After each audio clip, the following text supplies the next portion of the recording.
Everything you've ever believed might have been a cover story. So, what if I told you the gods didn't descend on beams of holy light, but on landing gear? That the angels you grew up imagining, wings, halos, white robes, might have actually looked more like beings in suits, with machines that hummed, hovered, and watched. This isn't about belief, this is about the overlap. Because in every ancient faith, in every sacred book, there are parts that just don't read like divine poetry. They read like encounters. Let's look at the real stories behind religion and the things in the sky. Christianity, chariots of God, or crafts of the sky. Let's start with one of the most famous accounts. Ezekiel, the guy in the Bible who saw wheels in the sky. A whirlwind came out of the north, a great cloud and a fire enfolding itself, and the colour of amber. Amber metal fire, living creatures with 4 faces, rotating wheels. Come on! Oh, that's not a vision of heaven. That sounds like a craft. Rotating, glowing, alive with energy. Then there's Jesus. He ascends into the sky in a cloud. 2 beings appear. They ask why everyone's staring up like that.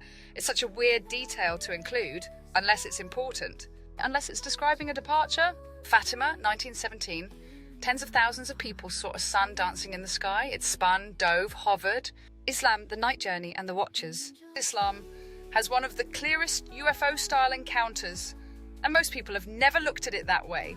The night journey. The Prophet Muhammad is taken by a winged creature, Barak, and lifted through the skies, visiting different realms, meeting beings of light.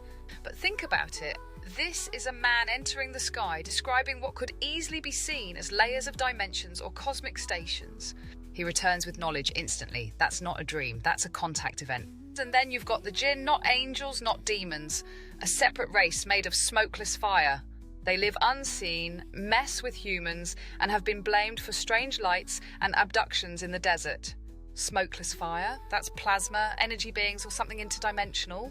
Again, not divine, not folklore, something else. Hinduism, ancient wars in the sky. Now here's where it gets really strange. The ancient Hindu texts describe flying ships, vimanas, that battled in the sky. They talk about projectiles with the power of the sun, mushroom clouds, and metal birds that move without wind. A weapon charged with the power of the universe. That's not a chariot, that's a nuclear device. These writings are thousands of years old, and yet they describe weapons, vehicles, and explosions we wouldn't see again until the 1940s. Were the gods fighting? Or were someone else's machines lighting up the skies? Judaism, the Watchers, the Hybrids, and the Flood. There's a banned book from the Bible most people have never read, the Book of Enoch. In it, 200 angels descend to earth. They take human women, create giant hybrids, the Nephilim, and teach humans advanced knowledge, metallurgy, enchantments, astrology. It's not just a strange tale, it's genetic interference, breeding programs, a full-scale intervention. The flood, it wasn't to cleanse sin, it was to wipe out the hybrids, the evidence of tampering. What kind of god needs to drown the planet? Unless something else was going on. Egypt, star maps, and sky kings. The Egyptian gods were never just symbols, they were rulers, physical. They came from the sky, taught language, science, law. Their temples are filled with references to boats that travel through the heavens, some glowing, some shaped like discs. The pyramids, not just tombs, they line up perfectly with Orion's belt. Internal shafts point to specific stars. Who are they trying to talk to? And more importantly, who answered? Indigenous tribes, the ones who came from above. All over the world, tribes have stories of beings from the stars. The Dogon tribe in Africa described Sirius A and B, 2 stars, one invisible, hundreds of years before Western astronomers discovered Sirius B existed. They said they learned it from visitors from that system. In Australia, the one Gina, ancient sky beings with white faces and black eyes, are painted in caves, but they're still respected, even feared. And the Hopi ant people. They say they were saved from a global catastrophe by small beings who lived underground with big eyes and long limbs. So either everyone hallucinated the same thing, or we're looking at fragments of a real global memory.